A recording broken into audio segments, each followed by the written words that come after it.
Kimakuli YouTube channel. Kimakuli YouTube channel. No high, just cool. Kimakuli YouTube channel. Tao có rau tóc tỏi mi uyen mu to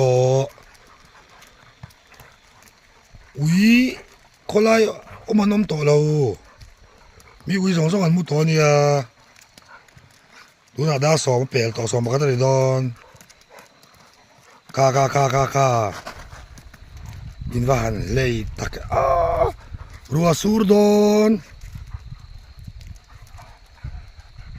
du to rau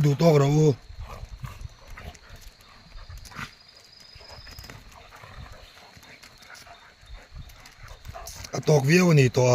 u chú con u chụp tem u hậu lẽ tu oi đâu lẽ Awka vin van angai lâu Awka vin cái man ma in du te ron chụp rồi cọ puốt đằng số